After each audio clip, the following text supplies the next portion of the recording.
Welcome to the Global Gaming Business Podcast, the industry's first and longest-running podcast, now in its 20th year. I'm Roger Gros, the editor-at-large for GGB, and this week we speak with Gary Musich, the president and CEO of Visit Atlantic City.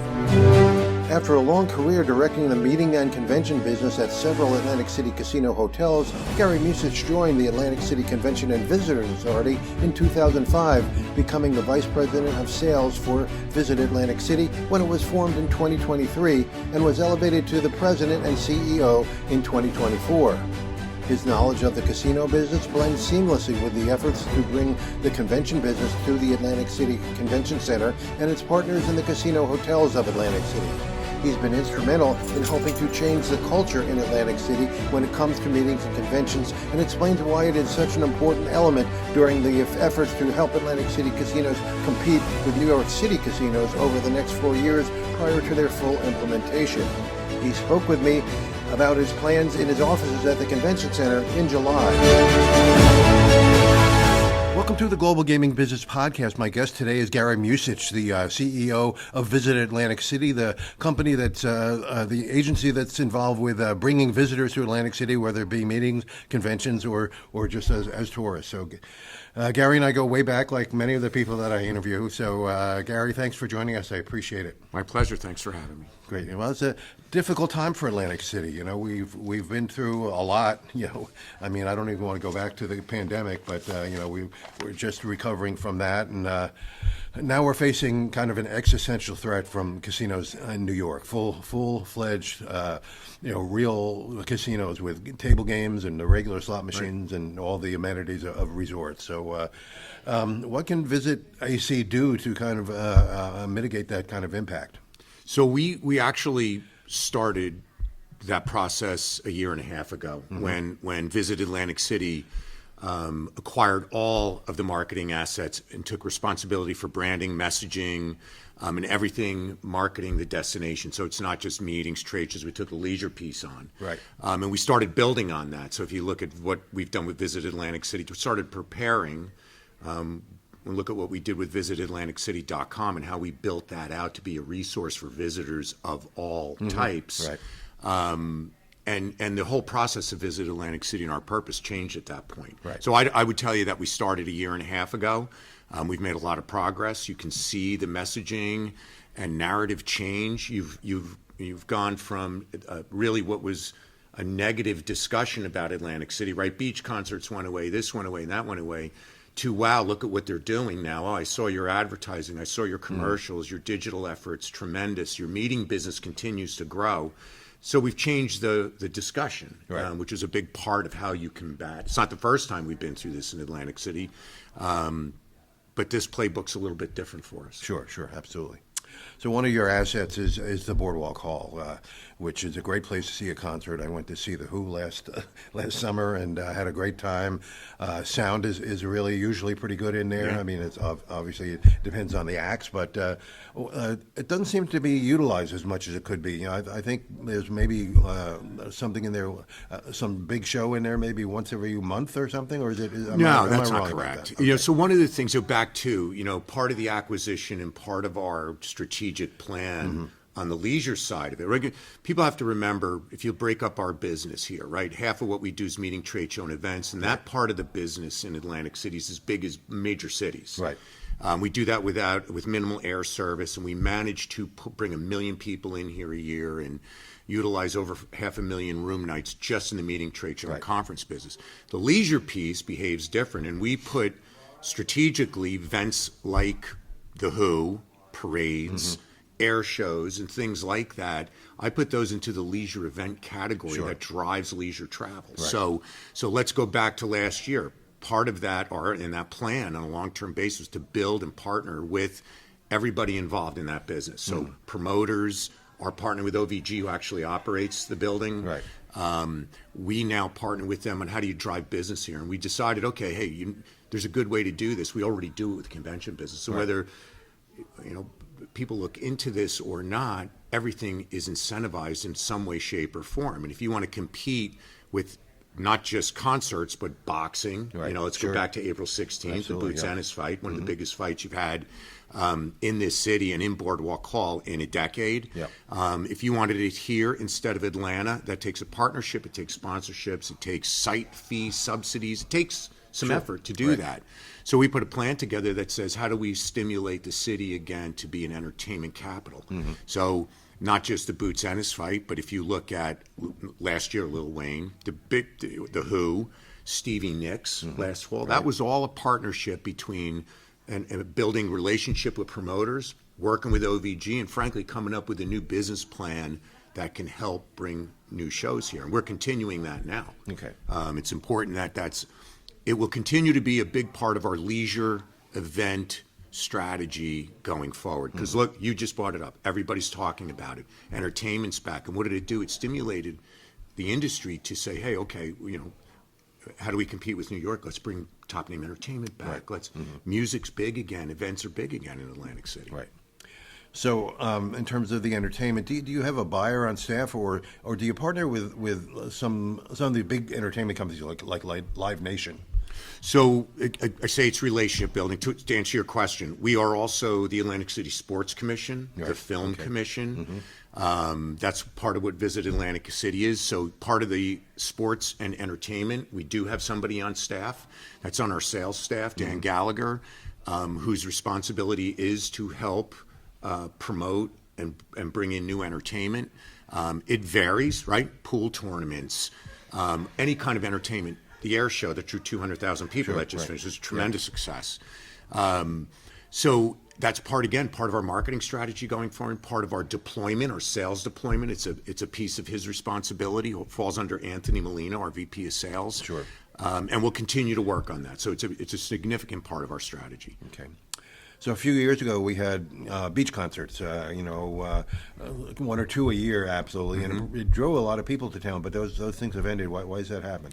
Again, back to things change, right? Businesses change, how you manage and promote and draw new business change, a change in the convention world, leisure travel, how people travel, experiential travel, where they travel, all of that continues to evolve as time goes on. Part of our responsibility is that now, it wasn't then. We have a new way of going about it. So the most important thing is relationships. Look, it's that in every segment of business, you have to build those relationships, trust one another. So we have built that relationship with Live Nation and companies like that to bring new business here. And that all ties into a more positive narrative. Why do we want you here? Making it easier for those companies to do business here, coming up with a good plan that makes it financially lucrative on both sides of us, but most important, it draws new travel here, new visitors. Right. So it has to be a varying type of entertainment.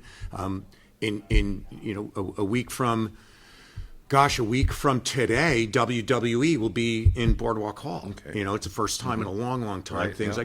like, when you have the American Powerboat Association doing a major offshore boat race this weekend. Those type of things, and when you look at diversity in entertainment, it draws different crowds and different types of visitors to our city. Right, no question. So the CRDA was behind a lot of those beach concerts, funding it. What is your relationship with the CRDA, and how do they help you, promote events and things like that? So we are technically under, and I'll touch a little bit on all of that. Yeah. We are a private company. Visit Atlantic City is a private company under contract by the CRDA. Okay. We all have our, what we're good at, and I applaud Eric Scheffler and the leadership there to give and restructure this and put marketing in marketing's hands, because then they can focus on their mission, developing and bringing new developers and investors into the city, which they're doing a wonderful job. So we have a board. The CRDA is on our board. We all work collectively. There's a history there because some of these events were handled by the CRDA. We approach it a little bit different because we're in this business. Sure.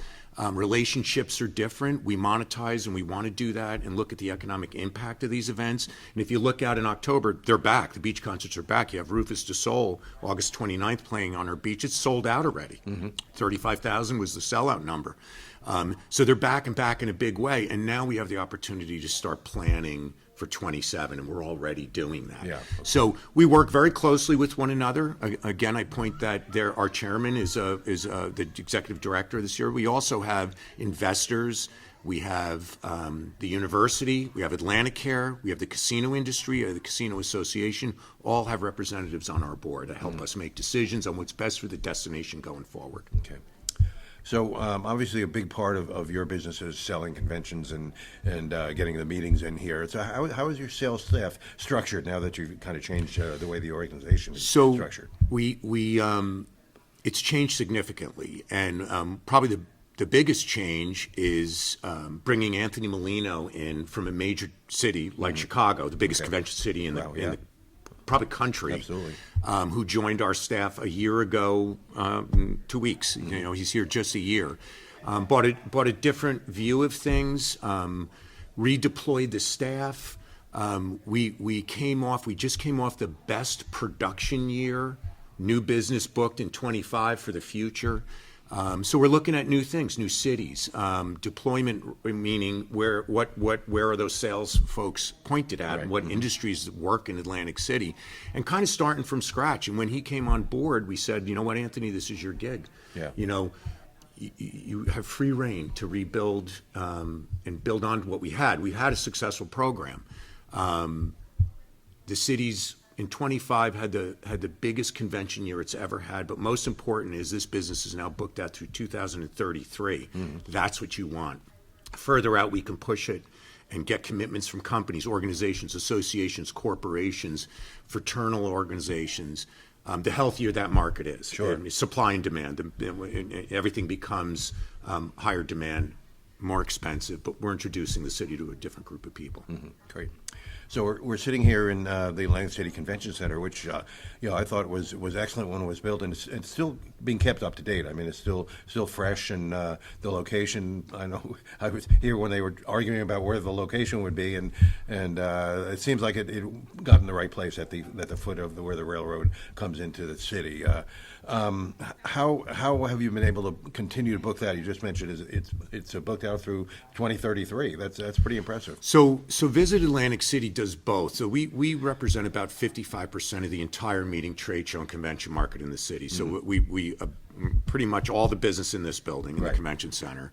But also we represent all the hotel and casino properties. So we partner with all those properties, event venues, you know, all the business partners that can affect this. All the restaurants, programs like Show Me Your Badge, where an attendee can go in and show their badge and get whatever offer that restaurant may be part of. So 55% of the market is significant in this case.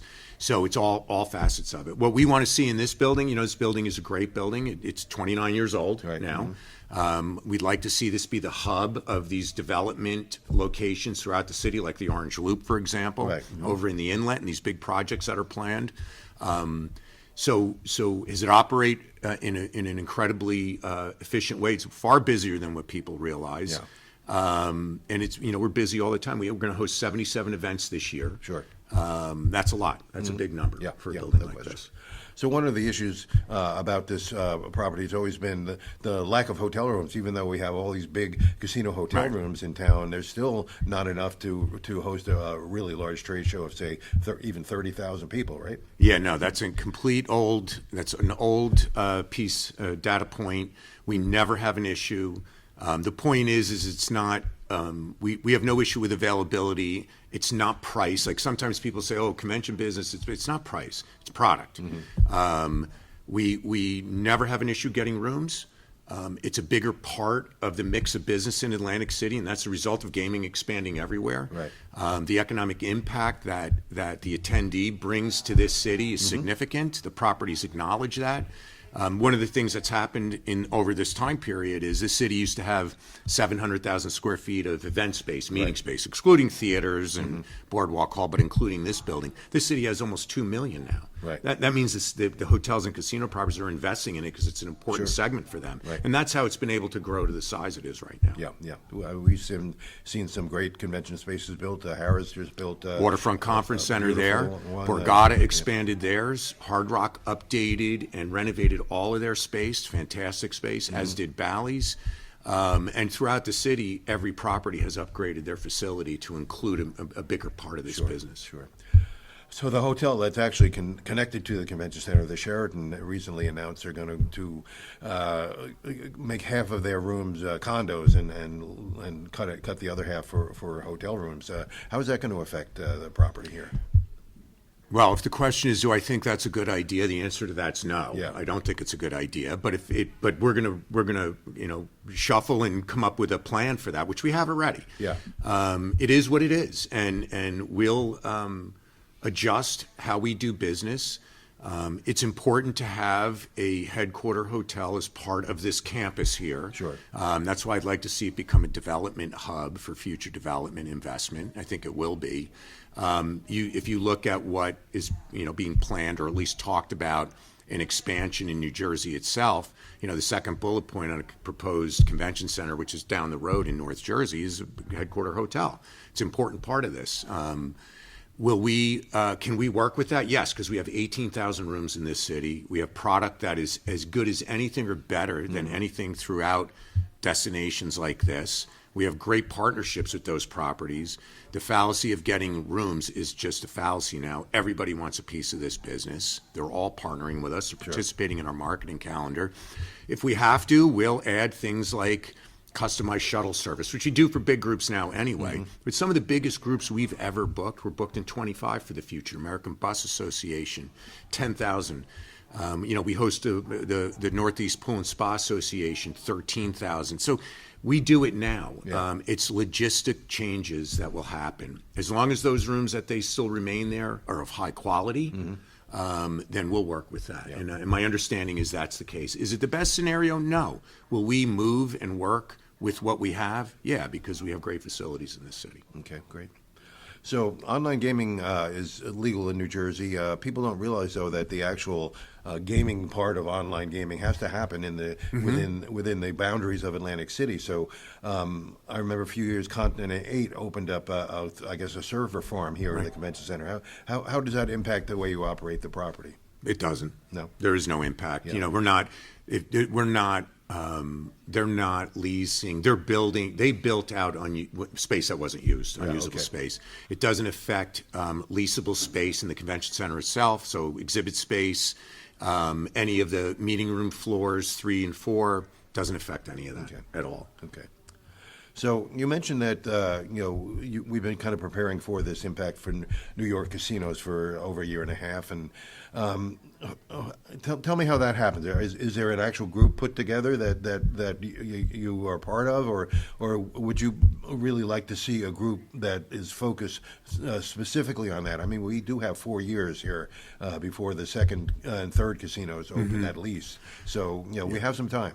Yeah, everybody's obviously talking about it, right. and I think the communication between business organizations and industry, whether it's the Chamber, the New Jersey Casino Association, all the economic development groups that are here, our neighborhood CDCs, ourselves, the CRDA, everybody is having a common conversation about how do we go about this, and what's part of creating Visit Atlantic City was part of addressing that. Right, yeah. And then what's next? Beautification of the city, investment, the Live Work Coalition, which is a new group dedicated to residential development. If you look at what's going on in the Orange Loop, it's all taking our assets and continuing to improve it. Pave roads, we have to invest here. Right. That's starting to go on. There's a lot of people on the sideline, big projects and plans. I think your audio stopped. That's okay. Okay. We're good here. Those That's a backup. those projects continue, and we're all working on it together. You know, we have how's Visit Atlantic City part of that? Well, we're helping coordinate and work with those organizations, because why? We tour the city a lot. We tour potential customers of the city. We know the best way to look at this city. We work with transportation companies. We're doing that in conjunction with some of the business leadership to help with when investors come into town and developers, and look at what opportunities are here for them. You have the state of New Jersey that's focused on how do we make it easier here to get investors and developers to build. And you look at the cost of shore real estate throughout the state of New Jersey is generally untouchable. Right. This is an opportunity here. And I point to the Orange Loop because if you drive through there and you see what's going on there, where it's restaurants, eateries, in entertainment, now residential development, of which are being sold already. That's the stuff. And then how does that help tourism? It's investment. People want to visit and work where people are investing and doing business, and it's all connected. Yeah, we have some residents building, hopefully on the end where the old Golden Nugget was, and on the opposite end of Pacific Avenue on the inlet, where they're going to build some more townhouses up there. So that's all encouraging. All encouraging, and I saw that the CRDA just passed the project down by the old, which was and we all remember it as the Atlantic City Hilton, the Atlantic Club. Again, you need those little hubs of investment to continue. And what happens there, right? You have people moving in, you have people using the train, you have, retail begins to open, roads get paved, residents take ownership in their community, and all of that leads to beautification, better visitor profile, more visitors, more conventions, more events on the beach, because now you have more residents. Right. So 2026 is the 50th anniversary of the passage of the Casino Control Act, and so 2027, 28 will be the opening of the first casino. So that's the 50th anniversary of gaming in Atlantic City. That's pretty impressive number, and of course it spurred gaming all across the country, being only the second location where casinos were allowed in the U.S., and now of course they're all over the U.S. What should we do to celebrate that? We're just starting those discussions. James Plousis and I just had our first phone call about that. So I would start by going back to what you said. We're communicating with one another. So we're starting to have these discussions on how do you do things like this and celebrate things like that and bring people together. We do it. We're doing it more often now as groups. So we're all on the same page. You have consensus. You move quicker. You make decisions quicker. You agree on those things. So we just last week started having the discussions. So he's putting his committee together. And we're going to be part of that because when it comes to developing events around that, that's what we do. So it's in its infancy right now, but will something be done? Yes, and in a grand scale. Right, no question. So you have a lot of experience in the casino business, in the meetings and convention side. You worked at Bally's and Taj and a couple of others I know. How does that help you communicate with the people who are in charge of those now? So, not the Taj. No. Okay. The old Caesars Entertainment. Okay. Right. You know what? I understand the business side of it. So with that comes right, wrong, whatever, credibility of understanding the flow of business. And I'll give you some examples of that. Need periods. Do you understand value of an occupied guest room? Right. What day of the week and time of the year is most important to have this person in that room that drives the most money to this destination? It's really, it sounds easy. It's a complicated. So I come from the hotel and casino industry with a lifetime career in that. I understand what they need. So, for example, why did we move the air show from July to the weekend after Memorial Day? Well, we needed the weekend after Memorial Day. Right. One, it has to move to a weekend if you want to build that event and get things like jet teams. And when can the industry support that, and when does it help them most? Well, it helps them during a softer time period. July's busy. July's sold out. You have the World Cup coming in. It's going to be through the middle of July. So I understand, the need periods and how the gaming industry works. Right. So with that has come partnerships. We talk to the Casino Association on a regular basis as we talk about what entertainment needs to be developed. What are you interested in? What works best? How do you support what and what do you support, where we point our staff to, our messaging from our marketing team. We share that with all of the properties every month, at least every quarter, with the Casino Association and other business groups in the area. We're involved in the chamber. We're involved in all of these because what we do affects everybody. Right. Our marketing team meets with all the properties and all the marketing entities monthly. Our sales team meets with the properties on a monthly basis. So we're all communicating the same message. Okay, great. So, last question. 5 years from now, when the casinos are open in New York, when the competition is all in place, where would you like Atlantic City to be at that point? Still winning. We're gonna. I truly believe that we're doing the right things right now. The state of New Jersey acknowledges this. They're here. They're supporting it. The industry is stepping up. Investors are here. We changed the fabric. In 5 years, the fabric of this city has changed a little bit. You have visitors coming 12 months a year. It'll be more diversified visitor. You already have that occurring now, right? You come here for a lot of different reasons. We just finished a visitor profile study that did a full examination of why people come, why don't they come, how our travel habits changed. And now we'll be doing that on a more regular basis so we can track that. We have great data that we're collecting at visitAtlanticCity.com. And you see our messaging everywhere. It's driving you there so we can collect information on who the new visitor is, who's our future visitor, and what do they want to see when they come here. So all that's part of an ongoing plan. The investment in beautification of the city that started and will continue to come is probably the most important thing we can do because we shouldn't be. Gaming's a major part of this, obviously, but we need to continue to diversify why you visit. And that's why you see entertainment exploding. You saw Taste Atlantic City, right? The first time we've done a food, I don't want to say the first time. It's a reinvented process for Restaurant Week that we did the same way here for 20 years. Right. It's one of the events we decided to take ownership of. And what did you do? We called it Taste Atlantic City. We branded it. We found out that 70% of the people that attended that stayed over. Yeah. And that's the goal of that. We had 80 restaurants participating. We increased the contribution to let them eat through the food bank, Atlantic County here, by 20%. There's so many good things came of it. Now it's its own brand within Atlantic City. We're Visit Atlantic City. So we're going to keep thinking like that and keep looking at new things and taking risks and chances because that's how you create things like that. Our new air show, which we had 200,000 people come to this year. Beach concerts are back. Part of our program and process is to pull more business into Boardwalk Hall. You mentioned it used to be the top mid-sized venue. We're going to get there again. And all those things change who the visitor is in 5 years, change who lives here, why you live here. And I'm very bullish on the future of Atlantic City. Great. Well, Gary, congratulations on what you accomplished here in just a short time with Visit Atlantic City. But I think it's really going to improve and move forward over the next few years. Certainly, hopefully, everybody will be on the same page and will be able to get the non-gaming amenities that will keep people coming here, even when there's gaming down the street from them in New York City. I think so, and thank you. You know what? Everybody here is very passionate about the success of this city, the region, and our messaging is regional because what happens here affects everybody.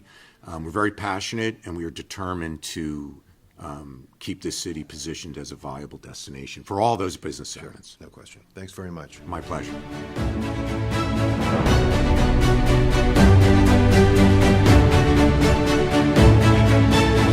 Thanks for joining us on the GGB podcast. To learn more about the topics discussed today and all the important issues in gaming, check out the Global Gaming Business Magazine. For a free virtual copy of the magazine, subscribe at ggbmagazine.com. To stay current with the daily news of the gaming industry, subscribe for free to the Global Gaming Monitor at igamingbusiness.com. Don't miss a single episode of the GGB podcast. Subscribe on Amazon, Spotify, and Apple Podcasts today. So we'll see you next time on the GGB podcast.